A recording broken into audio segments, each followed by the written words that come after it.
5, 4, 3, 2, 1. All system ready.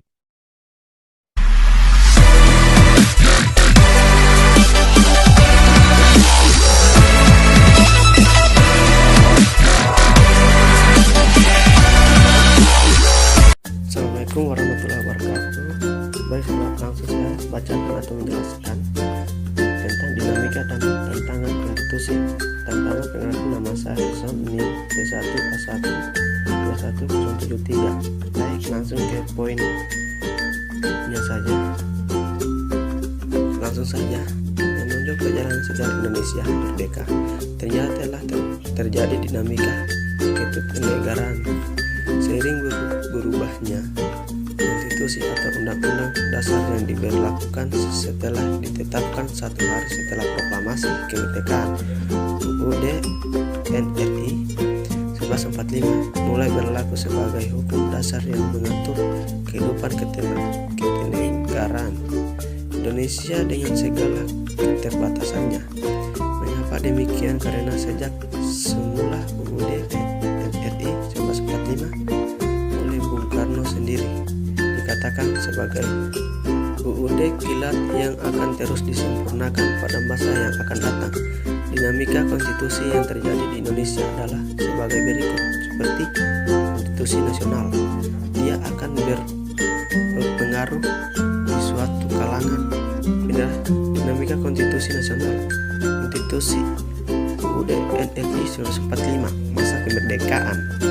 Masa berlakunya 18 Agustus 1945 sampai dengan Agustus 1950 dengan catatan mulai 27 Desember 1949 sampai dengan 17 Agustus hanya berlaku di wilayah RI proklamasi. Konstitusi RIS 1949 27 Desember 1949 sampai dengan 17 Agustus 1950. UUDS 1950 17 Agustus 1950 sampai dengan 5 Juli 1950. UUD NRI 1945 masa Orde Lama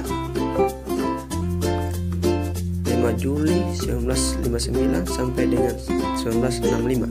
UUD NRI 1945 masa Orde Baru 1966 sampai dengan 1998. Baik, pindah pada pertengahan 1997 negara kita dilanda krisis ekonomi dan moneter yang sangat hebat. Krisis ekonomi dan moneter yang melanda di Indonesia ketika itu merupakan suatu tantangan yang sangat berat. Akibat dari krisis tersebut adalah sementara itu nilai kurat rupiah terhadap mata uang asing, terutama dolar Amerika, semakin merosot.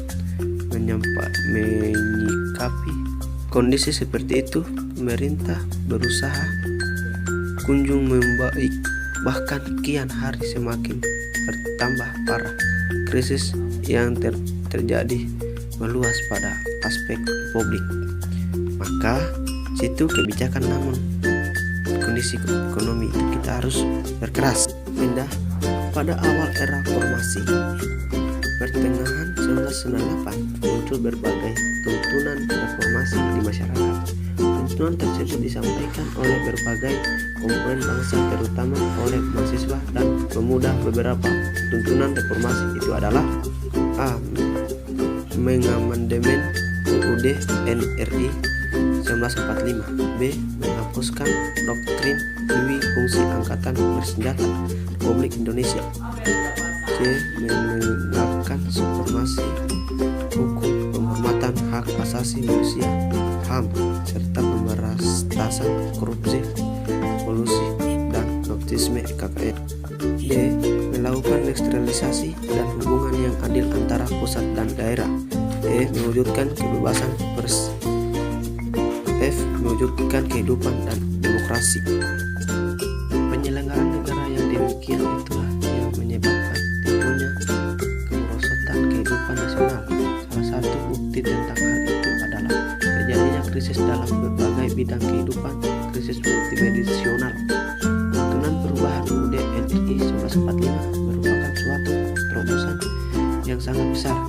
Dikatakan terobosan yang sangat besar karena pada era sebelumnya tidak dikehendaki adanya perubahan tersebut. Sikap politik pemerintah yang diperkuat oleh MPR berkehendak untuk tidak mengubah UUD NRI 1945. Apabila muncul juga kehendak mengubah UUD NRI 1945, terlebih dahulu harus dilakukan referendum meminta pendapat rakyat dengan persyaratan yang sangat ketat. Karena persyaratannya yang sangat ketat itulah, maka kecil kemungkinan untuk berhasil melakukan perubahan UUD NRI 1945. Dalam perkembangannya, tuntunan perubahan UUD NRI 1945 menjadi kebutuhan bersama bangsa Indonesia. Berdasarkan hal itu, MPR hasil pemilu 1999 sesuai dengan kewarganegaraannya yang diatur dalam pasal 37 UUD NRI 1945 melakukan perubahan secara bertahap dan sistematis dalam 4 kali perubahan, yakni A. Perubahan pertama pada sidang umum MPR 1999, B. Perubahan kedua pada sidang tahunan MPR 2000, C. Perubahan ketiga pada sidang tahun MPR 2001, D. Perubahan keempat pada sidang tahun MPR 2002. Sekian dan terima kasih atas perhatian Anda. Saya akhiri, wabillahi taufiq wal hidayah. Wassalamualaikum warahmatullahi wabarakatuh.